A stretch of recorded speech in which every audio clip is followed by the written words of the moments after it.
नमस्कार साथियों, स्वागत है आपका फिगरिंग आउट फाइनेंस चैनल में। दोस्तों, आज की वीडियो बहुत इंपॉर्टेंट है पीएनबी एलबीओ इंटरव्यू के लिए। आज की वीडियो का टॉपिक है digital banking and fintech the future of banking. इस टॉपिक के ऊपर मैंने 10 क्वेश्चन लिए हैं जो काफ़ी ज़्यादा इंपॉर्टेंट होने वाले हैं आपके पीएनबी एलबीओ इंटरव्यू के लिए। आप इस वीडियो को लास्ट तक ज़रूर देखिएगा। इसके अलावा दोस्तों, पीएनबी एलबीओ इंटरव्यू की एक प्लेलिस्ट बनी हुई है। जितनी भी वीडियोस मैंने पीएनबी एलबीओ इंटरव्यू रिलेटेड से बनाई हैं, वो आपको इसी प्लेलिस्ट में मिल जाएँगी। इसके अलावा दोस्तों, आप शॉर्ट वीडियोस भी देख सकते हैं, ये भी पीएनबी एलबीओ इंटरव्यू के लिए हैं। इन वीडियोस में मैं करंट अफेयर्स कवर कर रहा हूँ, जो आपसे हो सकता है आपके इंटरव्यू में पूछे जाएँ। इसके अलावा दोस्तों, जैसा कि आपको पता था, मेरा काफ़ी टाइम से तबीयत खराब थी, मेरे गले में इन्फेक्शन था काफ़ी, तो मैंने इस सीरीज़ को कंप्लीट नहीं किया, इसलिए इस सीरीज़ को मैंने प्रीमियम सब्सक्रिप्शन से भी हटा दिया है। और जितनी भी वीडियोज़ आएँगी पीएनबी एलबीओ इंटरव्यू से रिलेटेड, वो सारी आपको फ्री में मिल जाएँगी। आप जो मैंने ऊपर प्लेलिस्ट बताई है, आप उसको सेव कर लीजिएगा।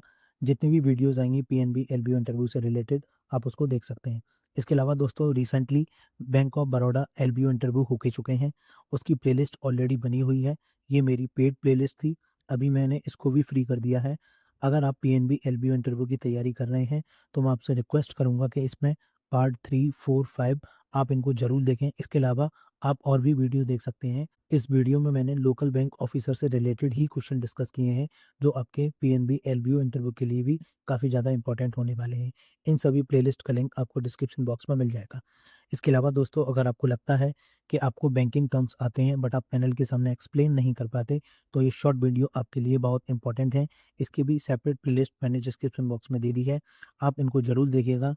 इन शॉर्ट वीडियोज़ में मैंने पैनल स्टाइल में बताया है कि कैसे आपको बैंकिंग टर्म्स पैनल के सामने एक्सप्लेन करने हैं। दोस्तों, मैं आपसे माफ़ी चाहूँगा कि इस सीरीज़ को मैं कंप्लीट नहीं कर पाया। जिस हिसाब से मैंने और भी बैंकिंग इंटरव्यू एग्ज़ाम कवर किए थे लास्ट 2-3 मंथ्स में, क्योंकि ये चैनल भी मेरा नया है। मैंने मोस्टली जनवरी में ही स्टार्ट किया था इस चैनल को, तो माफ़ी चाहूँगा। आज का पहला क्वेश्चन है, tell me what are PNB's major digital banking platform? चलिए देखते हैं पैनल को एक अच्छा आंसर कैसे दें। सर, पीएनबी ने काफ़ी strong digital banking ecosystem develop किया है। सबसे इम्पोर्टेंट प्लेटफॉर्म है पीएनबी वन, जो कि बैंक का यूनिफाइड मोबाइल बैंकिंग ऐप है।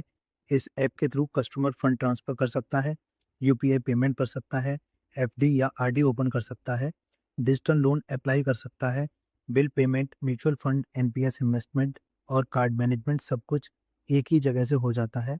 और इसके 2.5 करोड़ से ज़्यादा एक्टिव यूज़र हैं, जो इसका वाइड एडॉप्शन दिखाता है। सेकंड प्लेटफ़ॉर्म है पीएनबी वन विज़, जो स्पेशली कॉर्पोरेट और एमएसएमई कस्टमर के लिए डिज़ाइन किया गया है, जिसमें अराउंड 2.42 लाख यूज़र हैं।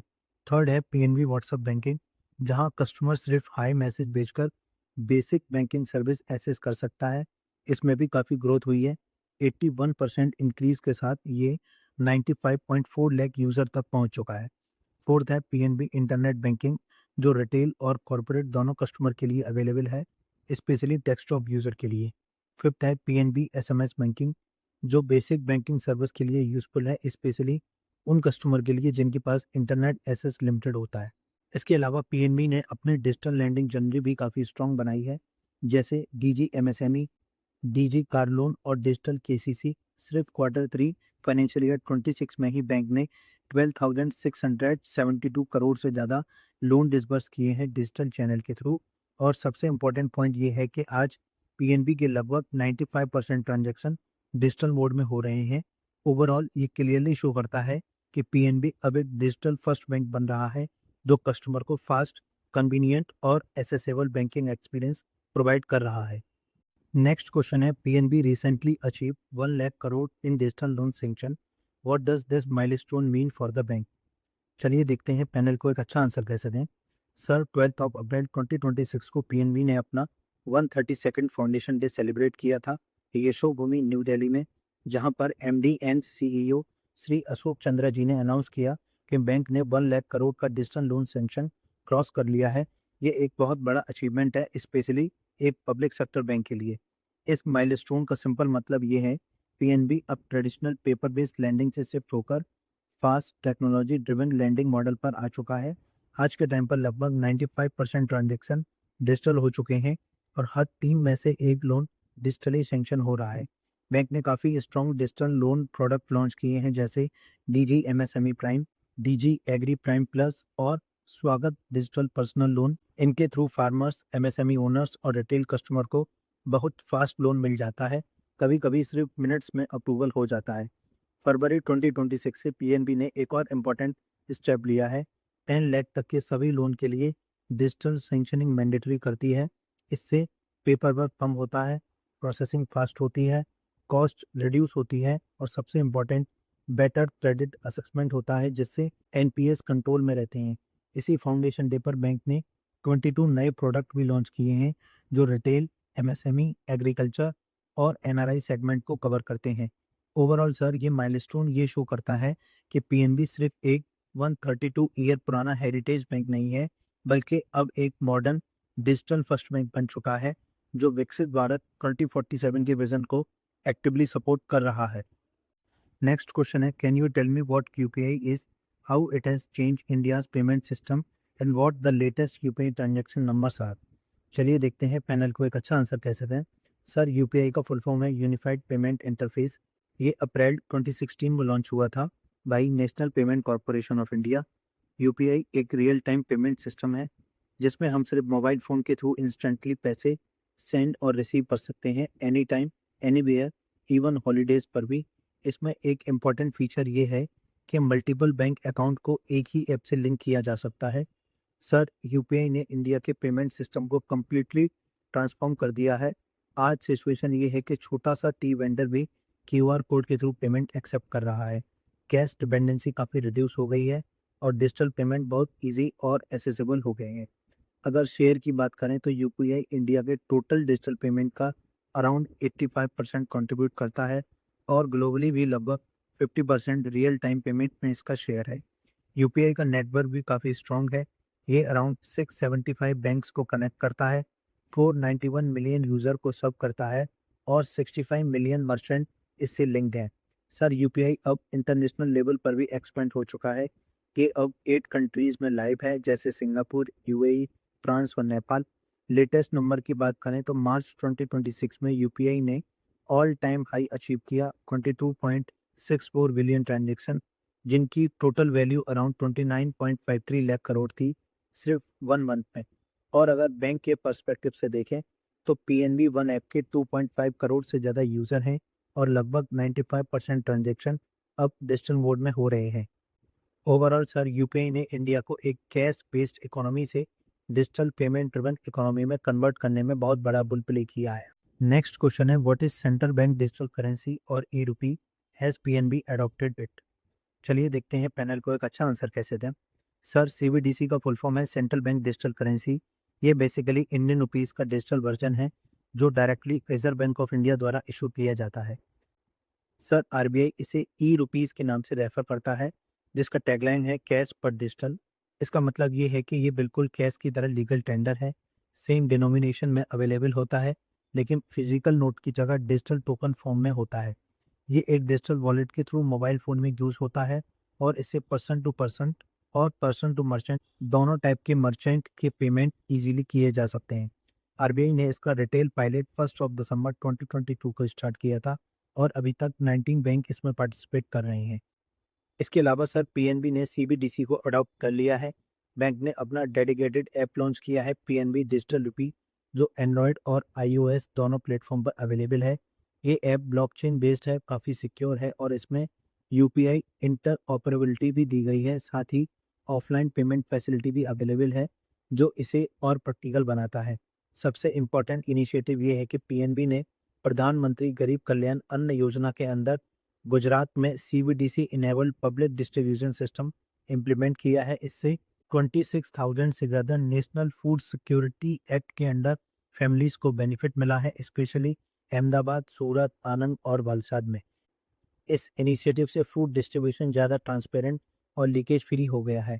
ओवरऑल सर, ये क्लियरली शो करता है पीएनबी सिर्फ सीबीडीसी अडॉप्ट नहीं कर रहा, बल्कि एक्टिवली डिजिटल इनोवेशन में लीड भी कर रहा है। नेक्स्ट क्वेश्चन है, you have worked in banking for 1 year, can you explain what is account aggregator framework and how it helps bank and customer.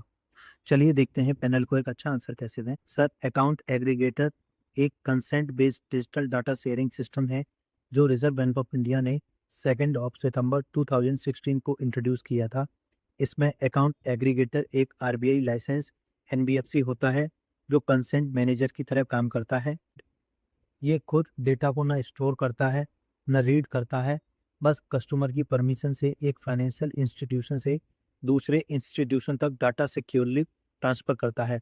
इस पूरे इकोसिस्टम में तीन मेन प्लेयर होते हैं। पहला एफआईपी, फाइनेंशियल इंफॉर्मेशन प्रोवाइडर, जैसे bank जो डेटा होल्ड करती है। दूसरा एफआईयू, फाइनेंशियल इंफॉर्मेशन यूजर, जैसे लेंडर जिसे डाटा चाहिए होता है। और तीसरा अकाउंट एग्रीगेटर जो इन दोनों के बीच सिक्योर डाटा शेयरिंग इनेबल करता है। अभी तक 17 कंपनीज को अकाउंट एग्रीगेटर लाइसेंस मिल चुका है और 252 मिलियन से ज़्यादा यूजर्स अपने अकाउंट लिंक कर चुके हैं, जो इसका फास्ट अडॉप्शन दिखाता है। अगर बैंक के पर्सपेक्टिव से देखें तो एए तो account aggregator framework loan processing को काफ़ी फास्ट बना देता है, पेपर वर्क कम करता है, फ्रॉड रिस्क रिड्यूस करता है और बेटर क्रेडिट असेसमेंट में हेल्प करता है। और कस्टमर के लिए सबसे बड़ा बेनिफिट है डेटा पर फुल कंट्रोल। कस्टमर डिसाइड करता है कि कौन सा डेटा शेयर करना है, किसके साथ और कितने टाइम के लिए। साथ ही फिजिकल डॉक्यूमेंट देने की ज़रूरत ख़त्म हो जाती है और फाइनेंशियल इंक्लूजन भी इम्प्रूव होता है। सर, पीएनबी भी इस फ्रेमवर्क में काफ़ी एक्टिव है। ये सेकंड पब्लिक सेक्टर बैंक था जो 11 जुलाई 2022 को अकाउंट एग्रीगेटर फ्रेमवर्क पर लाइव हुआ और अब अपने डिजिटल लैंडिंग जर्नी में इसे इंटीग्रेट कर रहा है। Overall sir, account aggregator framework एक सिक्योर, ट्रांसपेरेंट और कस्टमर सेंट्रिक सिस्टम है जो बैंकिंग को फास्टर और स्मार्टर बना रहा है। नेक्स्ट क्वेश्चन है, can you explain what open banking is and how it is different from our traditional banking system. चलिए देखते हैं पैनल को एक अच्छा आंसर कैसे दें। सर, ओपन बैंकिंग एक ऐसा सिस्टम है जहां बैंक अपने कस्टमर का फाइनेंशियल डेटा सिक्योर तरीके से थर्ड पार्टी प्रोवाइडर जैसे फिनटेक कंपनी के साथ शेयर करते हैं, लेकिन सिर्फ कस्टमर की क्लियर कंसेंट के साथ। यहाँ सबसे इम्पोर्टेंट बात यह है कि कंट्रोल पूरा कस्टमर के पास होता है। कस्टमर डिसाइड करता है कि कौन सा डेटा शेयर होगा, किसके साथ होगा और कितने टाइम के लिए होगा। ये शेयरिंग एपीआईज के थ्रू होती है जो एक सिक्योर टेक्नोलॉजी है। अब अगर हम इसे ट्रेडिशनल बैंकिंग से कंपेयर करें तो वहाँ होता था सारा कस्टमर डेटा बैंक के अंदर ही लॉक्ड रहता है। बैंक खुद ही अपने प्रोडक्ट बनाता है और कस्टमर को उसी एक बैंक पर डिपेंड रहना पड़ता है। इस वजह से इनोवेशन स्लो होता है क्योंकि सिस्टम भी काफ़ी पुराने होते हैं और सब कुछ इन हाउस डेवलप होता है। लेकिन ओपन बैंकिंग में अप्रोच बिल्कुल अलग है। यहाँ बैंक्स और फिनटेक कंपनी मिलकर काम करते हैं जिससे कस्टमर को बेटर, फास्टर और कस्टमाइज सर्विस मिलती है। इंडिया में इसको सपोर्ट करने के लिए रिजर्व बैंक ऑफ इंडिया ने अकाउंट एग्रीगेटर फ्रेमवर्क इंट्रोड्यूस किया है। 31 दिसंबर 2025 तक 252.9 मिलियन से ज़्यादा यूज़र अपने अकाउंट लिंक कर चुके हैं और 2.61 बिलियन से ज़्यादा फाइनेंशियल अकाउंट इस प्लेटफॉर्म पर डाटा शेयर करने के लिए इनेबल्ड है। और सर, पीएनबी भी इस डायरेक्शन में एक्टिवली काम कर रहा है। Q3 फाइनेंशियल ईयर 26 में बैंक के 95% ट्रांजैक्शन डिजिटल मोड में हुए हैं, जो डिजिटल अडॉप्शन को क्लियरली शो करता है। ओवरऑल सर, ट्रेडिशनल बैंकिंग एक क्लोज रूम की तरह है और ओपन बैंकिंग एक ओपन मार्केट प्लेस है जहां कस्टमर ही किंग होता है। नेक्स्ट क्वेश्चन है, tell me what are major cyber security threat bank face today and as an LBO how would you make customer aware about digital fraud. चलिए देखते हैं panel को एक अच्छा आंसर कैसे दें। सर, आज के टाइम में साइबर सिक्योरिटी एक बहुत सीरियस इशू बन चुका है। अगर डेटा देखें तो 2025 में ही लगभग 28 lakh cyber fraud case report हुए हैं जिसमें 22,931 करोड़ का लॉस हुआ है। ये नंबर क्लियरली दिखाता है कि रिस्क कितना बड़ा हो गया है। बैंक के सामने कुछ मेजर थ्रेट होते हैं। सबसे कॉमन है फिशिंग अटैक, जहां फ्रॉडस्टर फेक लिंक के मैसेज भेजकर कस्टमर से ओटीपी, पासवर्ड या बैंकिंग डिटेल ले लेते हैं। दूसरा है डिजिटल अरेस्ट स्कैम, जहां क्रिमिनल पुलिस या सीबीआई ऑफिसर बनकर लोगों को डराकर पैसा ट्रांसफर करवा लेते हैं। तीसरा है म्यूल अकाउंट, जो इलीगल अकाउंट होते हैं जिन्हें फ्रॉड मनी को रूट करने के लिए यूज़ किया जाता है। और अब एक नया रिस्क आया है एआई पावर्ड अटैक, जैसे डीप फेक, वॉइस कॉल और स्मार्ट मालवेयर, जो फ्रॉड को और सोफिस्टिकेटेड बना देते हैं। इन सब रिस्क को कंट्रोल करने के लिए आरबीआई भी काफ़ी स्टेप ले रहा है, जैसे म्यूल हंटर डॉट एआई, जो 26 बैंक में इम्प्लीमेंट हो चुका है म्यूल अकाउंट डिटेक्ट करने के लिए। साथ ही आरबीआई ने प्रपोज किया है कि 10,000 से ऊपर ट्रांजैक्शन में 1 आवर का टाइम लगे और सीनियर सिटीजन के लिए ट्रस्टेड पर्सन ऑथेंटिफिकेशन का सिस्टम हो। अब सर, अगर एलबीओ के पर्पस से बात करें तो मेरा रोल यहाँ बहुत इंपॉर्टेंट हो जाता है। मैं ब्रांच लेवल पर सिंपल अवेयरनेस सेशन कंडक्ट करूँगा लोकल लैंग्वेज में, ताकि हर कस्टमर इजीली समझ सके। मैं पीएनबी जागृति बुकलेट, जो हमारी बैंक की साइबर अवेयरनेस बुकलेट है, उसे कस्टमर में डिस्ट्रीब्यूट करूंगा और स्पेशली सीनियर सिटीजन और रूरल कस्टमर को पर्सनली गाइड करूंगा, जैसे ओटीपी कभी शेयर ना करें, अननोन लिंक्स पर क्लिक ना करें और किसी भी सस्पिशियस कॉल को इग्नोर करें। नेक्स्ट क्वेश्चन है, tell me what is QR code payment and if you are posted in a branch, how will you promote PNB's QR based merchant solution in your area. चलिए देखते हैं panel को एक अच्छा answer कैसे दें। Sir, QR code payment एक simple और डिजिटल पेमेंट मेथड है जहां कस्टमर अपने फ़ोन से एक square shape QR code scan करता है किसी भी यूपीआई ऐप के थ्रू और डायरेक्टली मर्चेंट को पेमेंट कर देता है। इसमें ना कैश की ज़रूरत होती है ना कार्ड की, बस स्कैन करो और पे करो। ये मेथड फास्ट है, सेफ है और कम्प्लीटली डिजिटल है। इंडिया में आरबीआई ने 2 inter operable QR code allow किए हैं, यूपीआई क्यूआर और भारत क्यूआर, जिसका मतलब है कस्टमर किसी भी ऐप से पेमेंट कर सकता है, कोई रेस्ट्रिक्शन नहीं होती।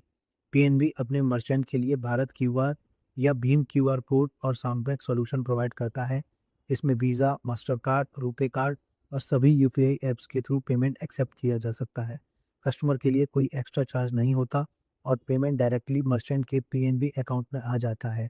और आज के टाइम पर पीएनबी के अराउंड 95% ट्रांजेक्शन डिजिटल मोड में हो रहे हैं, जो डिजिटल एडॉप्शन को शो करता है। सर, अगर मुझे ब्रांच में पोस्ट किया जाता है तो मैं इसे प्रमोट करने के लिए सबसे पहले लोकल शॉपकीपर, किराना स्टोर और वेंडर्स के पास पर्सनली विजिट करूंगा। उन्हें सिंपल लैंग्वेज में बेनिफिट समझाऊंगा, जैसे कैश हैंडलिंग का रिस्क कम होता है, पेमेंट इंस्टेंट मिलता है और रिकॉर्ड ऑटोमेटिकली मेंटेन होता है। साथ ही मैं ऑन द स्पॉट उनका रजिस्ट्रेशन भी करने की कोशिश करूंगा ताकि उन्हें तुरंत बेनिफिट मिले। मैं लोकल मार्केट में छोटे अवेयरनेस कैंप ऑर्गेनाइज करूंगा जहां लाइव डेमो देकर उन्हें यूज़ करना सिखाऊंगा। इसके अलावा पीएनबी के 30,000 प्लस बिजनेस करस्पॉन्डेंट का सपोर्ट लेकर रूरल एरियाज में भी आउटरीच बढ़ाया जा सकता है और एसएचजी वुमेन एंटरप्रेन्योर्स को ऑनबोर्ड करके हम फाइनेंशियल इंक्लूजन को भी बूस्ट कर सकते हैं। इस तरह से मैं पीएनबी के क्यूआर बेस्ड सॉल्यूशन को प्रमोट करूंगा, जो बैंक की ग्रोथ के साथ साथ डिजिटल इंडिया मिशन को भी सपोर्ट करेगा। नेक्स्ट क्वेश्चन है, an elderly customer come to your branch and say I don't trust digital banking, how will you handle this. चलिए देखते हैं पैनल को एक अच्छा आंसर कैसे दें। सर, सबसे पहले मैं कस्टमर को फुल रिस्पेक्ट और पेशेंस के साथ सुनूंगा। मैं उन्हें कभी फोर्स नहीं करूंगा। मैं उन्हें कामली बोलूंगा, सर मैं आपकी कंसर्न समझ सकता हूं और ये दिखाता है कि आप अपने पैसे के लिए कितने केयरफुल हैं। उसके बाद मैं उन्हें सॉफ्टली एक्सप्लेन करूंगा कि पीएनबी वन ऐप बैंक का अपना ऑफिशियल ऐप है, कोई थर्ड पार्टी ऐप नहीं है। इसमें स्ट्रॉन्ग सिक्योरिटी फीचर होते हैं, जैसे biometric login, M PIN, T PIN और हर ट्रांजैक्शन के लिए ओटीपी, मतलब बिना उनकी परमिशन के कोई भी ट्रांजैक्शन पॉसिबल नहीं है। फिर मैं उन्हें ये भी बताऊंगा कि आज के टाइम पर लगभग 95% पीएनबी के ट्रांजैक्शन डिजिटल हो रहे हैं और 2.5 करोड़ से ज़्यादा कस्टमर ऑलरेडी पीएन बनी ऑलरेडी पीएनबी वन को सेफ्टी यूज़ कर रहे हैं। साथ ही मैं उन्हें पीएनबी व्हाट्सएप बैंकिंग के बारे में भी बताऊंगा, जहां सिर्फ एक पर्टिकुलर नंबर पर हाई भेजकर बेसिक बैंकिंग सर्विस मिल जाती है। ये और भी सिंपल है और इसे 95.4 लाख लोग ऑलरेडी यूज़ कर रहे हैं। अगर कस्टमर सीनियर सिटीजन है, स्पेशली 70 प्लस एज, तो मैं उन्हें बताऊंगा PNB free door step banking भी प्रोवाइड करता है, पब्लिक सेक्टर बैंक अलायंस के थ्रू, जहां बैंक की सर्विस उनके घर तक पहुंच जाती है। फिर सबसे इम्पोर्टेंट स्टेप, मैं उनके साथ बैठकर उनके ऐप पर एक सिंपल काम करके दिखाऊंगा, जैसे बैलेंस चेक। जब वो खुद देखते हैं कि प्रोसेस कितना इजी और सेफ है, तब उनका ट्रस्ट नेचुरली बिल्ड होता है। ओवरऑल सर, हमारी ड्यूटी ये नहीं कि हम कस्टमर को पुश करें, बल्कि उन्हें जेंटली गाइड करें और उनका ट्रस्ट बिल्ड करें। आज का लास्ट क्वेश्चन है, are you aware of PNB's mega retail outreach programme held recently, what was it about and how does it connect to digital onboarding. चलिए देखते हैं पैनल को एक अच्छा आंसर कैसे दें। सर, 18 अप्रैल 2026 को पीएनबी ने एक one day nationwide mega retail outreach programme organise किया था, जो 160 से ज़्यादा सेंटर पर ऑल ओवर इंडिया कंडक्ट हुआ। इस प्रोग्राम का मेन ऑब्जेक्टिव था कस्टमर को एक ही प्लेटफॉर्म पर इजी और अफोर्डेबल रिटेल लोन प्रोवाइड करना, वो भी कॉम्पिटिटिव इंटरेस्ट रेट के साथ, जैसे होम लोन 7.25% से, कार लोन 7.60% से, एजुकेशन लोन 6.85% से और सूर्य घर सोलर फाइनेंसिंग सिर्फ 5.75% से स्टार्ट हो रहा था। साथ ही मिनिमल डॉक्यूमेंटेशन और फास्टर प्रोसेसिंग का भी फोकस था, ताकि कस्टमर एक्सपीरियंस स्मूथ रहे। अब अगर डिजिटल ऑनबोर्डिंग की बात करें तो यहाँ पीएनबी ने एक बहुत इंपॉर्टेंट इनिशिएटिव इंट्रोड्यूस किया, QR code based instant loan application. Customer को बस अपने मोबाइल से क्यूआर कोड स्कैन करना था और डायरेक्टली पीएनबी वन ऐप के थ्रू लोन के लिए अप्लाई कर सकता था। इसमें on the spot eligibility check हो रही थी और पूरा process end to end digital था।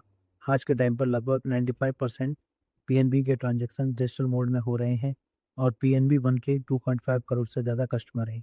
ओवरऑल सर ये प्रोग्राम एक परफेक्ट एग्जांपल है जहां फिजिकल आउटरीच और डिजिटल कन्वीनियंस को कंबाइन किया गया, जिससे कस्टमर ऑनबोर्डिंग और लोन प्रोसेसिंग दोनों ही फास्ट और एफिशिएंट बन गई।